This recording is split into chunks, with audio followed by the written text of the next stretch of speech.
Do you miss any of that? Like when you see any of those things that you used to be part of, or when the NBA Finals rolls around or anything, do you miss any of it? I can honestly, genuinely tell you no, and I'm shocked. That was my biggest fear in the 22 months between my suspension and then the lawsuit settling, where I kept saying, this is probably my last time here and last time there. And I was really sad about it and afraid that I was going to miss it all. I only missed some of the people. That's Yeah. it. I think because I did it so many times and I was so grateful in those moments through the years, even when it was good. But I saw the videos and the clips of people who are sitting in the chairs that I used to sit in on the red carpet show. And I'm like, ew, no, thank you. Been there, done that. Let them have it. And it isn't what it used to be. There was an innocence to it. And the Stuart Scotts of the world were there alongside of us, and athletes who were just in it for the love of the game. Like there was just no drama. And I'm going back probably 8 years, 9 years, 10 Yeah. years. And it was really special. I'm just grateful that I got to be there, I think, at the peak before it went south. And I was like, deuces.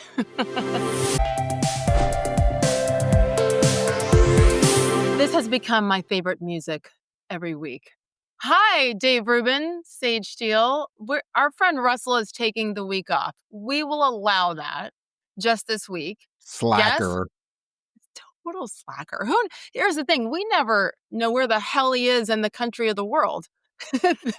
That's the thing with Russell Brand. That's why we love him. Where are you, Dave Rubin? Today, as you might be able to tell from my obviously very real background behind me, I am actually at the Daily Wire studios in a place that you spend an awful lot of time. And apparently you found a dude who you're going to spend the rest of your life with in. I am in Nashville, Tennessee. I just did Michael Knowles' game show, Yes or No, which involved, it's only, let's see, it is 2:43 p.m. here as we tape this, but apparently it's 5 o'clock somewhere because it involved drinking a lot of Dave Rubin's Copal tequila and smoking some of Michael Knowles' Mayflower cigars. And I'm not much of a cigar guy, so I smell like Michael Knowles. You can kind of, if we had smell-o-vision, you could kind of figure out what that is. And yeah, I have a little tequila in me. So it's good to see you, sister. How you doing? Oh, actual friends with some tequila. Although Dave chose not to give me a heads up and Looks share like that news. looks like you I got could a have little something behind you. You could make something work. I got a few things behind me, that's for sure. And one of those things in my cabinet is including your tequila, which I'm choosing not to share. Sharing is caring, Wise. but maybe another day. Okay, we have.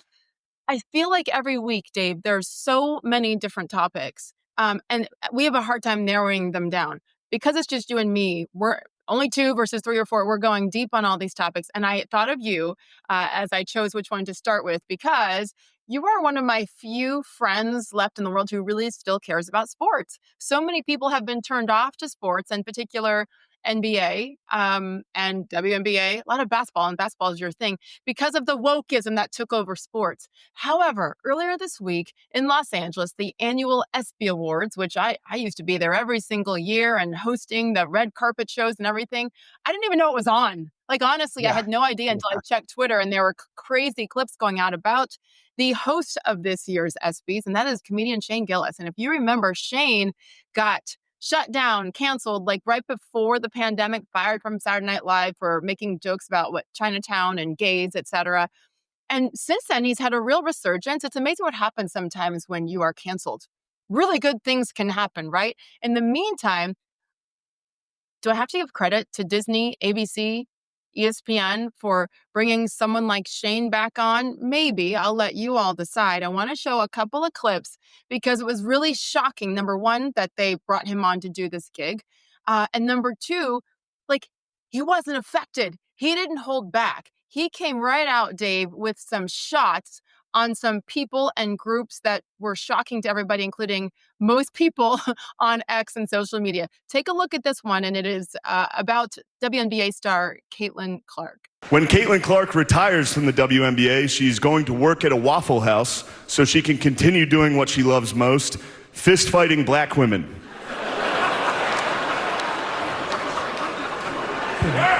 I mean, that's funny. That is funny. That And is. it was funny. And you see the reaction from people in the audience. They're like, that's funny, but am I allowed Am I allowed to laugh at that? Well, because the interesting thing, look, if you're going to tell a joke and it's going to be a good joke, what you have to do, obviously, you have to say something true in a curious way. That's what a joke is in essence, right? You want to make you want something to pop in their brain about something true, and then laugh is the expression of that truth.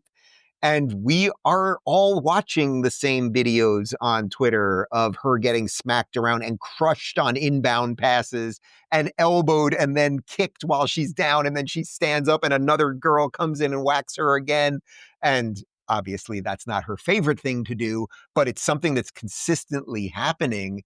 And I would say, I think we talked about this a couple of weeks ago, if I was Caitlin Clark, I'd be talking to some money people and some agents and saying, you know what? Maybe it's time to start the alternative WNBA league, take some chicks with me and not be subjected to this ridiculousness. But it was a good joke, and I was glad to see, yeah, they're all okay. They're always offended, but like they were laughing. It I loved it. I just listened to it a couple times to really absorb it. I'm like, "Oh my goodness," and the cutaways are always the best. Let me remind America, I think everybody knows, but anybody watching, we're talking here, my actual friend, Dave Rubin, is a former stand-up comedian. I mean, you're still pretty funny, I'll give you that, but, like, I love the way that you break down what the object of a joke is, and it's so true. I was feeling awkward, though, with that one, and then it got better. I mean, Yeah. he didn't hold back, and he was crushing Bill Belichick, 72 years young, and his 24-year-old girlfriend, which is still weird to me. He crushed Deshaun Watson. He crushed, Epstein and Trump. I mean, he went after really everybody, which I kind of liked. Nothing was off limits, including this one, which again, the WNBA was the target once again. Take a look, and I will explain after. Four-time WNBA All-Star Brittany Hicks is here. Give it up for Brittany, everybody. I'm joking around. That's my friend's wife. I knew none of you knew WNBA players. That's crazy. You clap for that. Sage, that is perfect. I mean, perfect, airtight. When Shane Gillis, when he's long gone and they go, what were his best bits ever? That's a top 3 for sure, because it's the thing that I just talked about. And it's also pointing out the hypocrisy of all of these people. Oh my God, I love Black Lady it's Sage Steele, everybody. I was floored by that one. And by the way, that's the wife of his co-host on his podcast. So they were all in on that joke, right? Again, think about the last several years and the hosts of the ESPYs, and everybody is woke and fits into a certain box. The fact that they brought a white guy out there on stage to tell those kind of jokes. I mean, this show is so scripted, Dave. I mean, having been there for all those years at all those ESPYs from 2007 on, it is tightly produced, very scripted. Everything has to go through the eyes and the pens of many executives up many, many levels. So once again, I'm going to have to give credit where credit is due. And that is the executives at Woke Disney and ESPN and ABC. Maybe they are finally looking in the mirror and taking the honest temperature of America. And, okay, is that too much credit? Maybe, maybe not. At the end of the day, they're looking at numbers. Yes, and they're paying attention to what people are saying. And they're done having the woke crap shoved down their throats. People just want sports and want America. What's your take? Yeah, well, first, I would agree with that part for sure, that at the end of the day, capitalism wins. So they eventually, after you've done all of the ideological gymnastics and all of the crazy stuff we've been subjected to for 10 years, eventually you look at the books. And the books ain't looking so good because people started canceling Disney Plus because you were indoctrinating kids, and they stopped going to the movies, and the parks weren't doing so good, and you turned Star Wars into a bust and all that. So it's purely a money thing in some sense, which is great because that shows why capitalism works, because then competing interests and new things come out. And that's the beauty of the human condition. But I would also say, you remember a couple of weeks back when we had Roseanne on the show, and she said something that I have just kept in my brain, and I've brought it up on my show a bunch of times, about the innate thing about humanity, that there is something within us that resets the system eventually. It starts going off the deep end, and sometimes it really does, right? You end up with a World War II. Sometimes it really goes the wrong way. But then eventually, even the most horrific things bounce back. And I Yeah. think what we're seeing right now largely is a bounce back. So even a place like ESPN that you did amazing. I've said it before, but like I was an actual Sage Steele fan when you were doing awesome stuff with the pre-games and the post-games, all that stuff for all the NBA finals and all those games and everything. Thank And you. ESPN was good at that time. And then right around the time you were kind of getting pissed about what's going on there, that's when I was getting pissed because we were all kind of pissed about the same stuff. And then it became something else. But what it might be returning to, perhaps partly because of capitalism and competition, and they look at what's going on online and they look at their numbers and they're not great anymore. So you go, okay, we better reset. But then it's also the human part. It's also the human part that those people that are laughing, that you said you like those cutaways when they go to the audience, and that's what everyone always likes. You like, especially at the Oscars when it's like an offensive joke, Ricky Gervais, you like seeing them kind of cringe, right?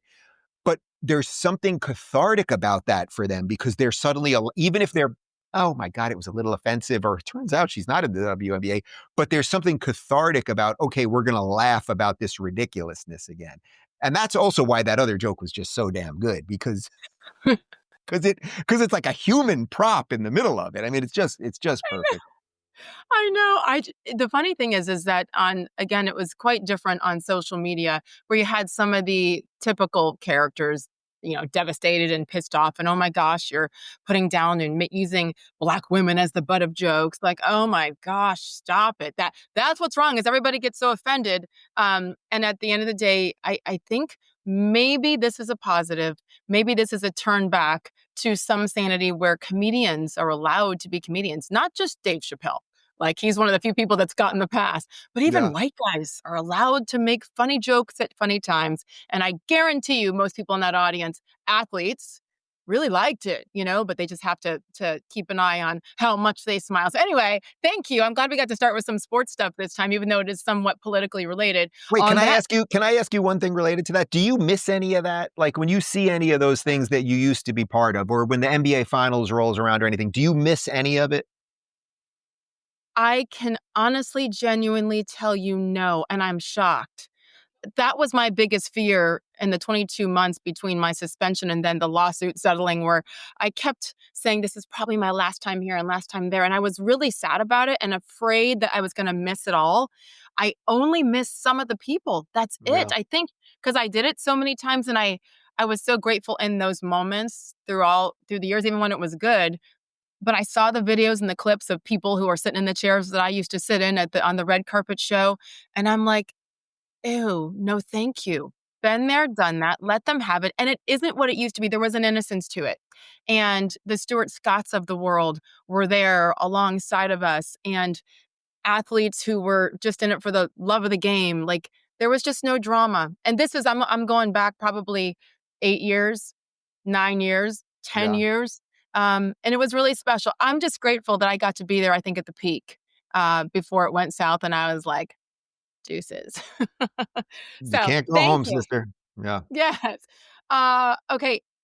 This one was something I hadn't heard, and our genius producer, Rachel, sent it to me. And I'm like, really? This is happening? Have you heard about the Dignity Act with this whole illegal immigration policy and all? Yeah, I hadn't heard of it. I mean, this is why you're you and I'm me.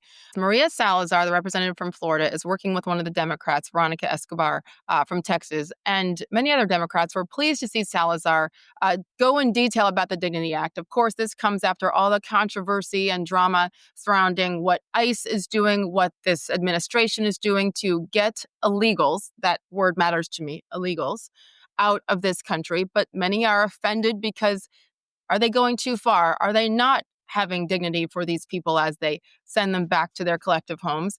Take a listen to Salazar describing the Dignity Act. If you are undocumented and you have been in the country for more than 5 years, you do not have a criminal record, you're working and paying taxes, you can come out of the shadows with no fear and apply for the dignity status.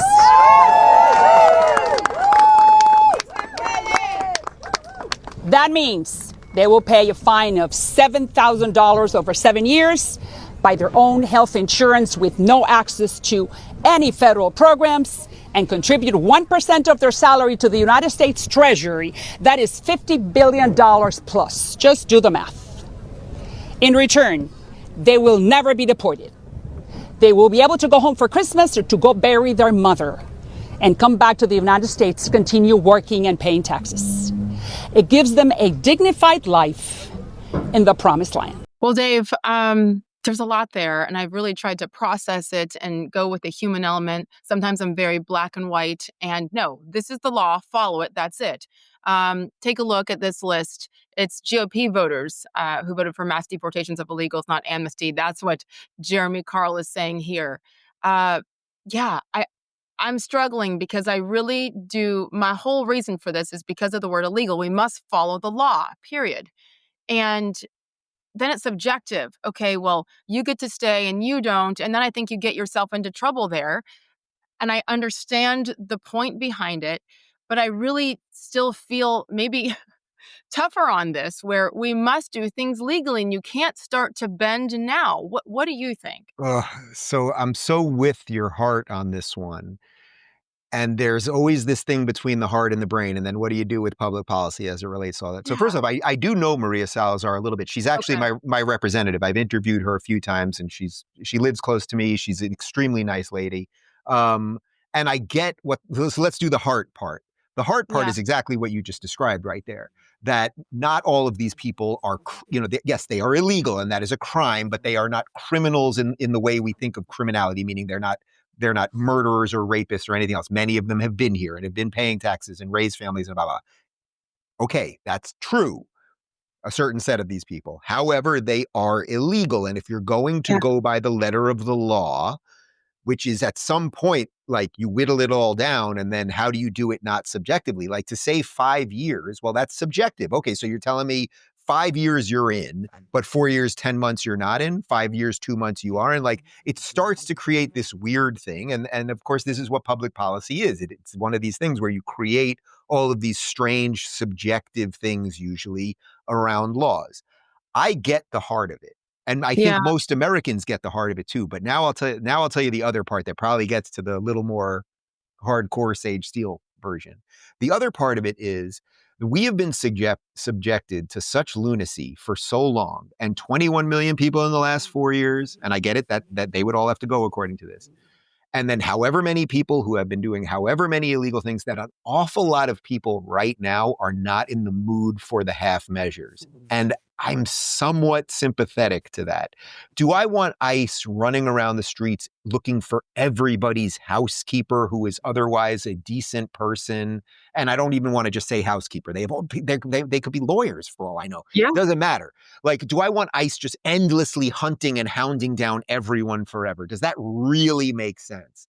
Probably not. But now I'll try to do the other version. And so I think we're both probably a little conflicted on this. Struggling. The, Yeah. the, the other version the other version basically would be, okay, so you can either have ICE hunting and hounding everybody, but there is something to be said about bringing these people out of the shadows too, right? So if you offer them something, I'm not saying it has to be this act specifically. There is something nice about paying 1% in and, 7,000 over, I think she said 7 years, like that's not whatever, that's kind of nothing. But let's say they had some mechanism that would basically bring people out of the shadows. That probably is good. So this might be one of those things where I actually think her intention is good. Now, the road to hell is Right. paved with good intention, so okay. But it might be one of those things where unless you are really in your heart of hearts ready to kick out everybody, no matter what it takes, and some people aren't. Again, I'm not even really passing judgment on them for that. These people are illegal. But unless you're really willing to do that, you might have to come up with something like this. It doesn't necessarily have to be this exactly. How is that? I love that we can honestly and openly talk about the human element of it because it Yeah. is there and I get it. And ICE is not going to do these things perfectly. It's impossible. And that is the cost of previous administrations allowing it to get to this level. It hurts the good people Yeah. and not just the bad people. And at the end of the day, what it also does to say, no, we're going to follow the letter of the law, is it tells everybody, don't mess around. We're serious. You've got to do this the right way. And I posted on my Instagram several times because I love having, I talk too much, loving having conversations with Uber drivers and stuff. And so many of them down here in South Florida, are obviously from different countries. And they almost all the time, 100% of the time, say how frustrated they are and leading up to the election, why they're going to vote for Donald Trump, because they've done it the right way. And they have been working 2 or 3 jobs and working Uber to legally bring their families here. And it pisses them off because they did follow the law, but their families are still over there. That's how much it means to them to be Americans. And so I'm kind of, that's the human side too, right? Yeah, yeah. I'm looking out for those people who have done it the right way. There's no perfect way to me. You must keep it very clear with the law. And that is what they're doing. In the meantime, you have the typical mainstream media networks like CNN trying to just pull at the heartstrings of everybody in America and make this all about, oh, look at how sad this is and how horrible the Trump administration is with these illegals. Look at this clip from CNN. So you are saying bye to the U.S. for good? For good, yeah. Yeah, for good. Fearful of President Donald Trump's immigration crackdown, Sasha, her husband Julio, and their 3 kids are leaving behind the life they built together. What are you the most excited for in Mexico? The pool. The pool? And the beach. The beach? Julio is an undocumented immigrant from Mexico. Sasha and their 3 children are all U.S. citizens.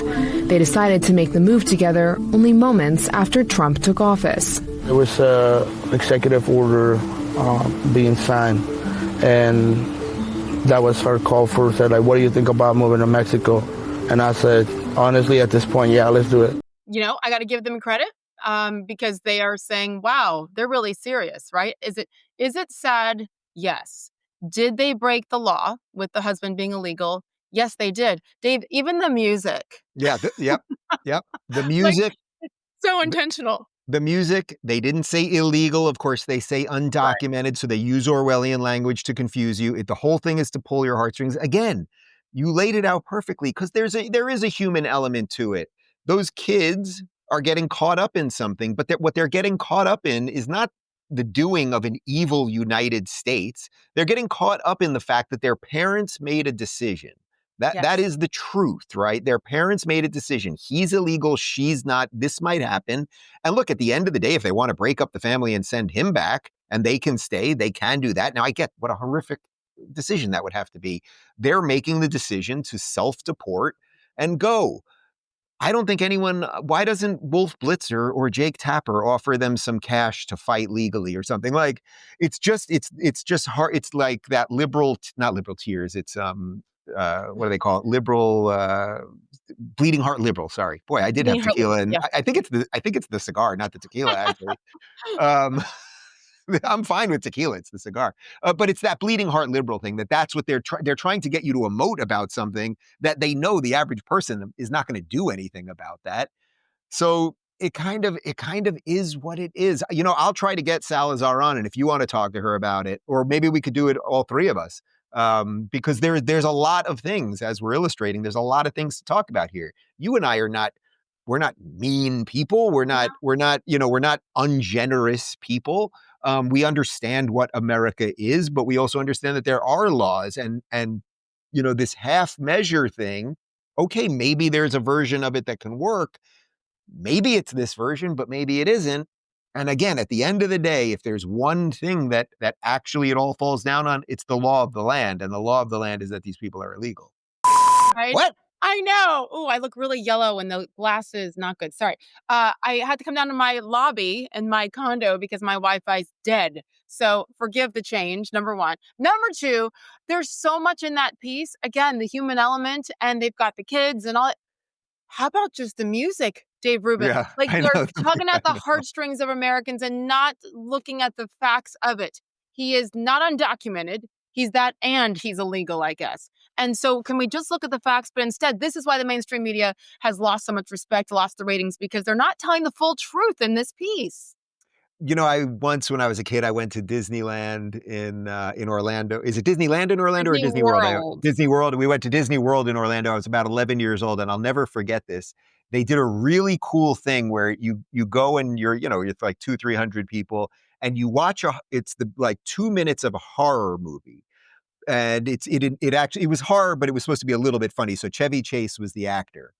but it has, they're showing you a horror movie. So it has horror movie music and it's supposed to be kind of scary or whatever. But you're in your head, you're like, they knew it was for kids. So it was Chevy Chase. So like there was an element that wasn't that horror, Yeah. but it was horror music and whatever.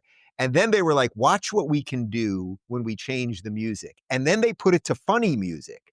And then you realize that actually what you just watched was a comedy, not a horror.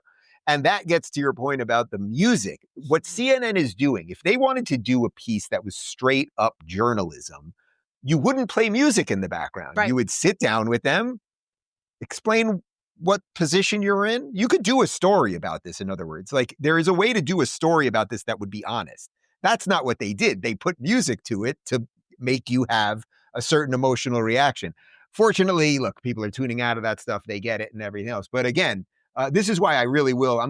I'll not only reach out to Salazar as per the previous thing for myself, but for you, or the three of us could do it, or you could just do it or whatever, because how do you extricate yourself from a problem that you and I did not create, most Americans did not create? We want to be decent human beings. We want to be welcoming, but we also want our country. And soft, nice little heartstring music is not the solution. No, it's not. I would love it if you could. And I guess I didn't realize she's my representative. Or is that just Miami-Dade County? No, she's not yours, but Dade County. Okay. She'd probably still be willing to. I know you're not a constituent, but she might be willing to talk to you anyway. I would love to talk. That's what's missing in this country. That's why we're in this position in many ways, because of the lack of conversation. So let's have it and understand. And Sage, I hate to tell you, you're in Fort Lauderdale. You probably have a far more crazy person than Maria Salazar. Broward County, and it's freaking blue. One of the few Broward County. I look around because I'm in a condo. You never know. But I'll say this, because with the music and pulling out the heartstrings of all of us, and yes, the human element and the kids, and maybe they are really good people trying to just restart their lives. I'm sorry, you did break the law. And how about some credit for us trying to do what to American families and to help those children and these people who are homeless in the streets of San Francisco and Chicago and New York City, and the education system here, all of these things which are being tapped big time because so many resources are going to illegals. We must take care of our own first. And then if you come legally, we're all in. So don't try to point your finger at us and call us all the names, because we're done with that. This is about common sense, and the word illegal matters. Okay, I'm done. I think that's all. Is that all I have today? I think you did a fine job, Sage. Thanks. You're usually the boss of this and the host. So as long as I have your approval, we're good. I'll just add one other quick thing on this, which is that when we covered this earlier on my show this week, what I said was, there's the mother, the 37-year-old mother of 5 who was killed by an illegal. Her name is Erin Moran, the mother in Maryland. CNN didn't do a heartstring thing about the father that now has the 5 children without the mother. So I think that's the hypocrisy that people where's see. Your music? That piece exactly. Music, and they pick and choose. And by the way, the only reason I keep CNN on right now is to watch Scott Jennings and to watch what he does to Abby Phillip and company every single day. It's beautiful. I know. It's perfect. Thank God for that guy. All right, let's go quick. I have to catch a plane so I can get back to the free state of Florida. Although Nashville is quite spectacular, and I had some hot honey chicken. Free state of Tennessee as well. Yes. It is also a free state here. And everyone looks good here. I'll tell you that. Like, you get off the plane here, everyone looks good. All right, here we go. Let's talk a little bit about what's going on. We always talk about the political craziness, but there's something interesting happening with the Democrats generationally right now. Like, if you think the Democrats of today are bananas, it actually seems like it might be significantly worse in a couple of years. Take a look at this. Young Democrats have called for a rebrand. They're trying to replace the party's old guard. The New York Times say the younger Democrats are sick of the party status quo. And then back on this Arizona race, Democrats face another split over age and values in Arizona. You're a younger conservative person, and when you look over across the aisle, what do you think they're doing right or wrong when it comes to getting younger people to have more of a say in the party? I mean, I think one of the things that they've accidentally done right is infuriating young people, because Gen Z, as we know, they are very emotional, especially on the left. They want to be involved. They have been the activists driving a lot of what we've seen on social media, literally protesting in the streets over the last 5 or 6 years. So I think by pissing them off, really, and screwing up the last election for the Democrats, I think that they've gotten a lot of younger people engaged. And I think we've seen this on the right, of course, that young people want to be involved more, that we want people to actually be representing us. We want to get the establishment Republicans out of our government. And I think that the same goes for the left. We're kind of dealing with two sides of the same coin here. So I'm not surprised at all that they have jumped in and are trying to flip the script for their own party. All right, so that's Brett Cooper, formerly of the Daily Wire, where I am right now, actually. And it's interesting because if you think about how sort of crazy that I think you and I largely think the Democrats have become, you also, at the same time, I think you can understand why young people think it's not crazy enough in some sense, because who are the old guard that are left of the Democrats? You've got, I don't know, Chuck Schumer. Like, who are the non-completely leftist communist types? Okay, Chuck Schumer, maybe, Hakeem Jeffries, Klobuchar. Like, there is some, maybe Pete is not completely insane. I don't know. But the point is, it's just this, like, or it's Cory Booker, let's say, like, it's a bunch of people that are kind of nothing. And then, although I think all of their ideas are horrible and they're hysterical and they're children in many ways and really deeply anti-American if they ever really thought about it, you have the AOCs and you have the Mamdamis and you have that rest of that clown car. And clearly you can see in an age where young people have been taught so many of the wrong things, you can see why young people would be gravitating towards that. If the Democrats knew how to be better Democrats, right? If you could reincarnate JFK, well, then you might be able to attract sane liberals. But the sane liberals are basically Republicans right now. And then you've got the young people just gravitating towards literally the communist, socialist, Marxist ideas that all of our forefathers fled to come to this country for. This is a tough topic for me. I have 3 college kids. Well, only 2. The one graduated and has a job. You got one out. Well, you got one out. Yeah, I hate to tell you. Right there in Nashville. I'll give you her address. Go check on her for me. Which is Quinn. Go check on my girl. We've had so many conversations because where they always got their news was on TikTok and still do. And I love that they're paying attention, but I'll get links to articles or videos from my kids and their news feeds on TikTok. And it has actually brought on a lot of good conversation via text with my 3 kiddos. I think the Democrats, though, you look back to 2008 and they did it pretty brilliantly. And Obama going into Facebook and really diving deep in social media and reaching people that way, and the hope and change, the messaging, the colors. Like, they've always done a really, really good, a much better job, I think, than Republicans. I personally, I think there are kids, though, like mine, who have started, in my opinion, to see through the BS and the anger. And when you look at how Donald Trump dominated and swept all the swing states, I think at some point kids had to go, wait a minute, and let's at least listen. And then you see the anger on the left from some of the psychos out there. The people that are the biggest representatives of the Democratic Party right now happen to be the most hateful and the loudest too.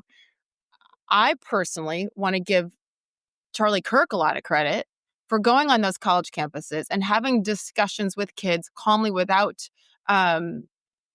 throwing things, so to speak, without all the hateful rhetoric. And I just think, like what Kamala Harris said during the campaign too, and how, stupid kids are. And Hillary Clinton has said that kind of stuff. Like, I think it's beginning to backfire, and the Democrats took all those kids for granted, just like they took Black Americans for granted and Hispanics for granted, and things begin to turn. What do they need to do to bring them back? Stop being psycho. Stop inciting hate on ICE agents. Stop with all of the things. To me, I have a lot more hope with this generation. Brett Cooper, talk about a brilliant young woman who has made her following by speaking up and speaking clearly about so many of these topics. And I think kids are listening now.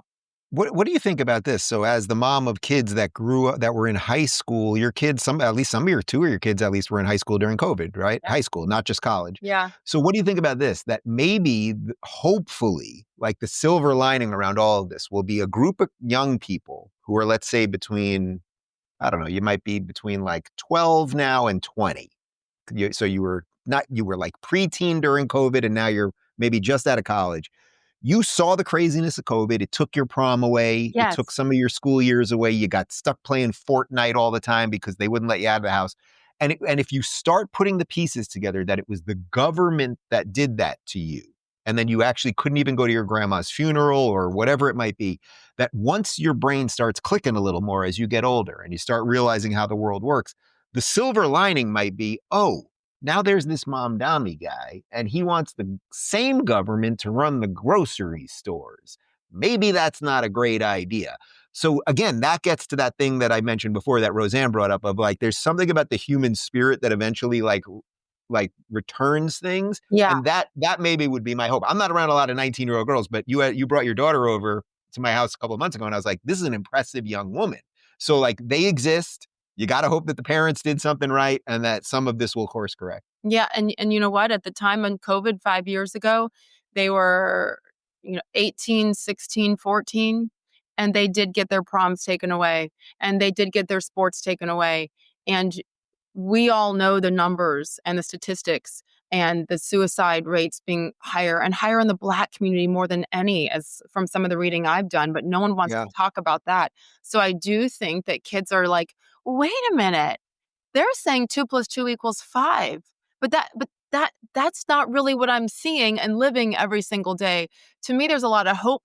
Ooh, hope and change. That doesn't sound. Let me watch that. But I have to give them credit for wanting to have the conversations and talking about it. Social media has been evil in many ways, but I do think right now, those of us, I don't even mean Republicans, I mean people with common sense with what's happening and what Mamdani wants to do in New York City by giving $65 million to transgender procedures, operations and procedures for minors as well as adults. People are like, this has gone too far. And you're a couple years behind. Yeah. It's getting there. I am just praying for your boys, because what year will they be 18 in?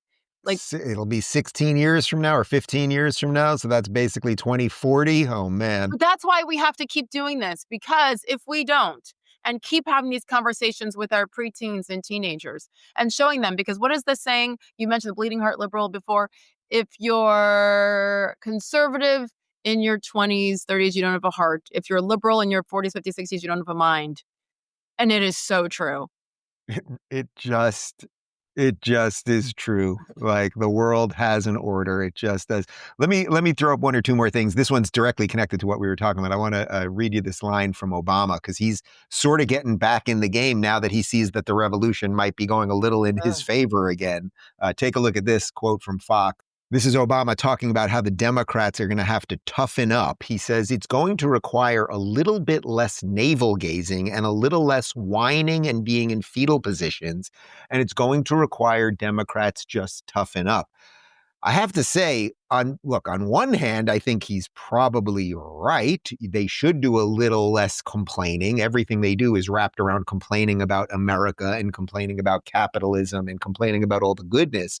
However, I don't even think it's cynical, but the, let's say, more clear-eyed version of what I think Obama really is. I mean, I think what he's telling the young troopers out there is, guys, we're about to have our communist revolution. Tighten up, get ready, stand up straight, and let's go. I really think that's what he's trying to say to them. I think he's way too vague. What is it? First of all, I haven't heard of the phrase navel gazing. That just means walk around with your eyes down. Well, it's just like, oh, you're not paying attention to the world. You're just obsessed with your own nonsense. Well, that's true. And that's fitting. But this is coming from the man who lectured Black men 8-9 months ago, before the election, 10 months ago, whatever that is before. That might have been the worst moment of the entire freaking cycle. Truly. I think so. And the timing was brutal for them because it was right before the election. And Black men are like, what? You're telling me that now I'm a racist and a sexist if I don't vote for her, that I don't have a brain enough to make my own decision? And then the numbers reflected it in the election, where more Black Americans voted for a Republican that more than any time in the last half century, right? So I think people, it's safe to say, I'm sure you agree, that now people are like, okay, taking what he says with a grain of salt, maybe that's too drastic of a phrase, but at least really trying to look at what he's saying and judge it for themselves, when before it was just gospel. What exactly? Okay, fine, we toughen up. There's no mention of common sense. Right. So what? Okay, toughen up to what? Violence. Like, toughen up to what? Because that could be portrayed, Dave, as keep fighting nice and keep doing the wrong and keep telling them the wrong and throwing rocks and all those things. You have to be specific and tell them what it is that they're going to need to do. One thing I think true leaders do is they are very clear with what they want, and then they hold people accountable, starting with themselves. Yep. It is not something that he has done or is willing to do, it seems, and certainly not his party. So let's start with that. That's bad leadership. Tell me exactly what you mean and have the balls to do it. Right. That's interesting. Right. Because if he wanted to be a leader, what would a leader say? So even though I'm not a Democrat, obviously, so he's not speaking to me, but let's say you were the leader of the Democrats. What you might want to say is, hey, guys, how about we stop hating the country for a minute? How about we start talking about American pride and thinking about why our ancestors came here and reinvigorate some of that? But you're right. He was sort of duplicitous in the way he said it, because you can basically take it any way you want. Yeah. Stop navel gazing and buck up, in essence. Well, I think what he means is for the communist revolution, but you might be right. It might mean something else. Resist, you know? Right. And that's not what a leader does. So it's kind of, I guess it's perfect for a Democrat leader of these days. Let's do one other story. And I think even though I'd rather end on something apolitical, we'll end on something political, because I think it ties sort of everything we're talking about here together. Because I think what you and I, one of the reasons I love you is that you're able to talk about all of these issues in a way that does blend the heart and the brain. And one of the guys that I think is doing an incredible job with the president is Stephen Miller. But Stephen Miller speaks from the brain. This is not a guy who's emoting a lot. He's just telling you what the deal is and what the law is. And he does it in sort of a cold manner, but I have a very hard time arguing with his facts. So take a look at this piece on what the Democrats are doing as it relates to ICE and the rhetoric around ICE. We are deporting child predators and child rapists from these communities in mass. We are removing drug dealers. We are removing gang members. We have multiple foreign terrorist organizations like the Sinaloa cartel, like Tren de Aragua, like MS-13, that were imported in vast numbers by the Biden administration to rape, kill, maim, and murder innocent Americans. So that's the dystopia that we are healing, that we are resolving by getting these monsters out of our country. And as we are doing that under President Trump's leadership, Democrats are leading an insurrectionist mob to try to murder ICE officers. I can't be clear enough about this. The rhetoric from Governor Newsom, the rhetoric from Karen Bass, the rhetoric from Democrat leaders in Washington is directly encouraging and incentivizing murderous migrant mobs to attack ICE officers. I think you get my intro there. It's like you can't argue. Look, I'm in a building here at the Daily Wire that was built basically by a guy that his famous line is facts don't care about your feelings. And that's what Stephen Miller is. He does not care about people's feelings. He's just laying it out. So while Sage Steele and Dave Rubin might be a little more squishy or like open to whatever, okay, like it kind of is what it is. 830% increase on attacks on ICE. Not 100%, which would be double. Not 200%, not 300%, not 500%. 830%. What are you going to do? The number shouldn't surprise me, but because it's that big, it is a little bit shocking, and it's sad and heartbreaking. And that's what I mean by that Barack Obama tweet. Like, you have to be careful what it is you're encouraging, because so many of these people seem to take things literally. And in many cases, it's spot on, because like he said, you've got the Karen Basses of the world and the Maxine Waters of the world and everybody else who wants to insert themselves into this and jump on that bandwagon of how terrible and evil that Donald Trump and his administration is.